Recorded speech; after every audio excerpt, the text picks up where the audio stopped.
Welcome back to Man vs. Meeple, the show where we talk about all things board game related. Today we're excited to bring you a preview. This one is for Galaxy Hunters. It's from IDW Games, and it is really cool space-themed mech game in a worker placement genre. This is definitely unique. Yeah, it doesn't feel at all like a worker placement game. It doesn't look at all like a worker placement game, but it is.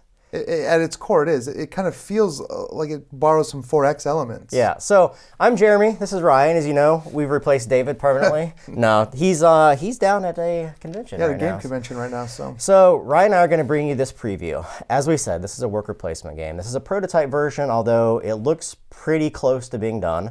The theme here is that every player is representing a mega corporation, and this mega corporation's dabbled in DNA of these monsters, and they've created this terrible strain of monsters on this planet Ulan, which is in the bottom left-hand corner of the board. Now it's the responsibility of these corporations to go kill these monsters and harvest their DNA in order to get victory points. Yeah, basically. Yeah, so the cool thing here is each player has this giant mech, and these mechs look fantastic. They're really, really thematic and cool. If you guys have seen the movie Pacific Rim, that's kind of also the vibe I'm getting here. You have a mech and you have a pilot, and everyone's going to start with one of these. Actually, you're going to draft them at the start of the game in reverse turn order. So one player is going to start with a stack of mechs, one player is going to start with a stack of pilots, and they're going to draft them until everyone has one of each. Yeah, what's really cool is that every pilot has 4 abilities. Yeah.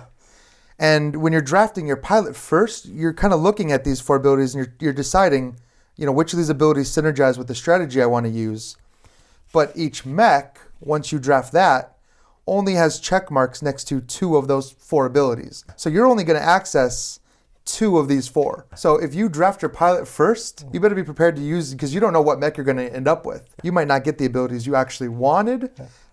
Which is a pretty cool concept, I think. Yeah, they're called neuroconnectors. Again, like Pacific Rim. It's very much a Pacific Rim feel. So the idea in the game is that you're, like we said, you're going to go out here killing monsters and building up your pilot and your mech. As you notice, these are giant hexagon-looking player boards. Around these locations on the pilot, you're going to be putting pilot upgrades, which give you enhanced abilities that could give you more strength or more ammo, more energy, more armor. And around your mech, you also have a number of different spots where you can also place upgrades. There are a lot of upgrades. The first time I saw this game, I was reminded of Kemet, where you have all these unique tiles and abilities that are laid around the board, and you're going to be going to these planets and buying them and then attaching them to your player boards. Yeah, and we have a couple player boards set up, kind of what it would look like towards the end of the game. Yeah. Your goal is to really fill the entire area around your pilot, and if you do the correct pattern, you'll get extra victory points at the end of the game, which is another cool element. And those patterns are things like having energy modules in the right spot, weapon modules, gold stars, which are basically medals that you earn from different locations. It's really, really unique. So let's talk about just the game in general. At the start, as we said, you already draft these. Once you draft them, you're going to notice that each mech has their own stat lines. You're going to take these cubes and you're going to place them on the areas that have availability to them. So you're going to have amount of ammo, you're going to have an amount of armor, and you're going to have an amount of energy. The armor is basically your defense against the monsters when you attack them. They're always going to do damage. There's no dice in the game. It's just pure damage. You're matching up, going to areas where you can actually combat those different monsters. Your ammo and your energy are going to be used to fire off. Fire weapons, fire specific type of weapons. Then each player is going to be given 2 ships. In conjunction with your mechs, these are kind of your workers. Your ships can go to different planets. Your mechs are going to be able to go out there also to activate the planets or to combat the monsters that are located in those areas.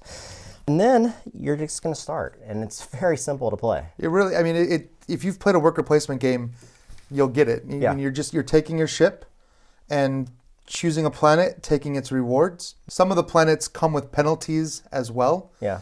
Some of them, like this planet here, forces you to take a radiation token, which isn't great. Others require you to pay certain costs before you use them. But it does feel like a very standard worker placement as far as that goes. Let's talk about the planets. So the planets, each of these planets, when you look at them on the board, they each have a number of worker placement spots. Depending upon the number of players, it could be only 1 player in a 2-player game that can go there. and up to 3 or 4 with more players. They also have unique abilities, as Ryan said. Some of them will allow you to repair your mech. Some of them will allow you to gain very specific resource tokens that you'll need to be able to buy the upgrades around the board. Some of them are going to have extra locations. These extra locations you can go to with your ship, but only if you've unlocked them down here on the bottom track.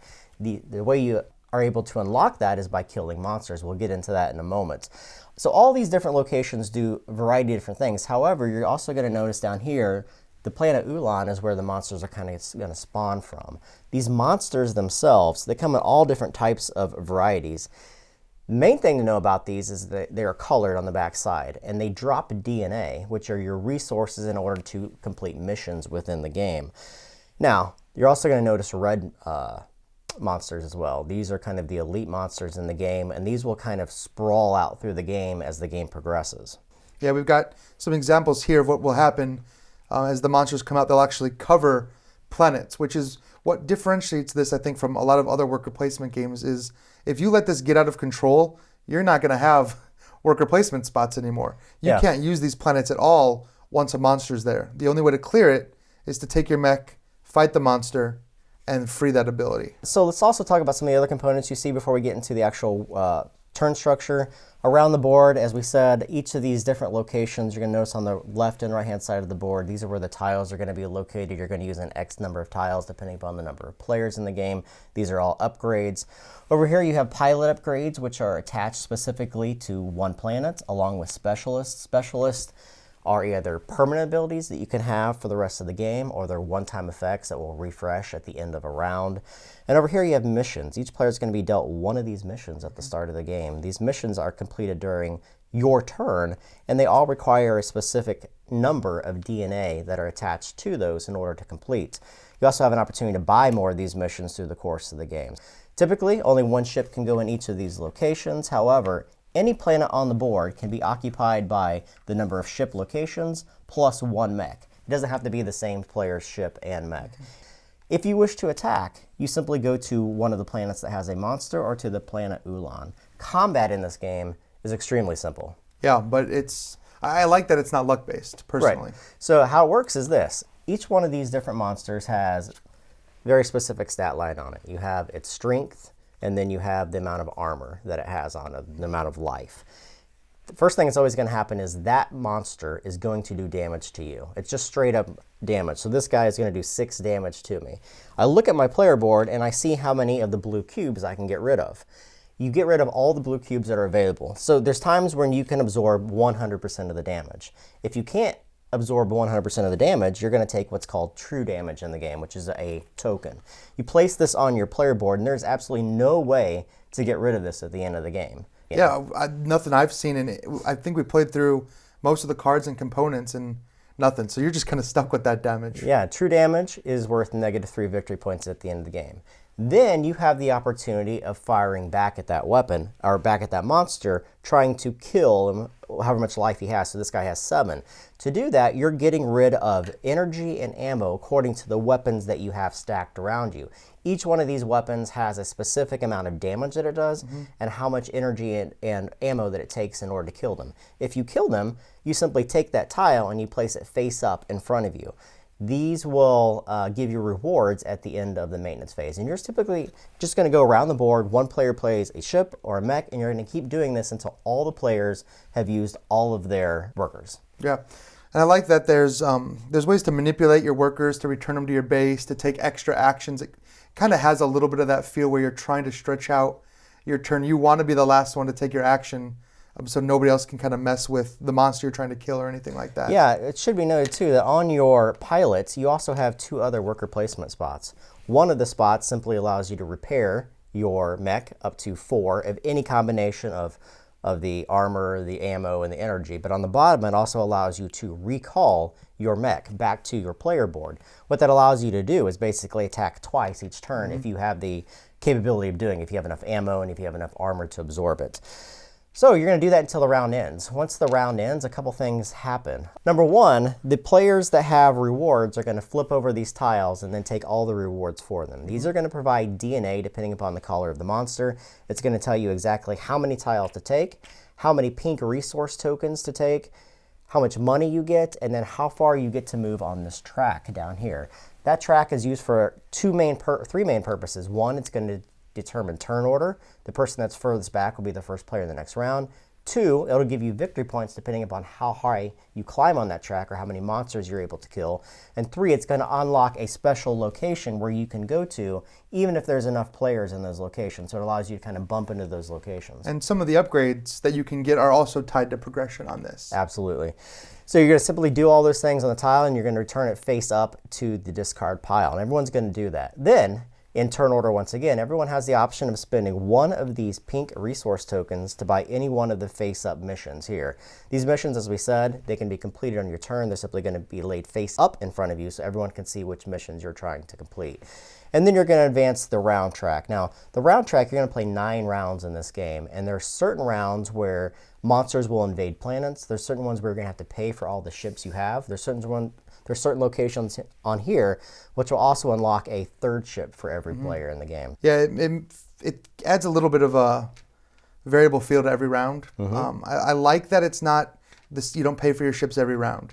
You don't invade every round. Like you can kind of see what's coming, and you can plan your turn to be prepared. When you see that money symbol coming closer, you know you better start gathering as much money as possible. Yeah, this is a very cool game. I mean, obviously this is a Kickstarter preview, and it's a very early prototype, but there's a lot of cool things this game does. Number one, this whole feel of the drafting and having a mech that kind of pairs with your pilot is really neat. Like, yeah, it's very, very unique. I don't think I've seen anything quite like that before. Yeah, and I also love the upgrades. Like being able to Kemet style, get upgrades that you want to kind of tailor your play experience. I mean, these do a wide range of different abilities. They allow you to gain ships like white and black ships that you typically can't get. They allow you to have different types of weapons, have more armor on your mech, have more energy on your mech.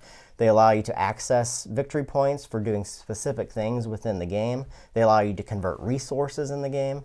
Yeah, what I like is there's a lot of combos hidden within these, especially across your player board, the upgrades, even the pilot upgrades. There's synergies. It almost feels like a light engine builder. And that if you grab the right pilot upgrades, the right support staff, and the right tiles, you know, you could be doing 2 or 3 attacks per turn, bouncing your guy around, repairing everything. Like it feels really satisfying. Yeah. To make those combos happen. Plus, these things are super amazing.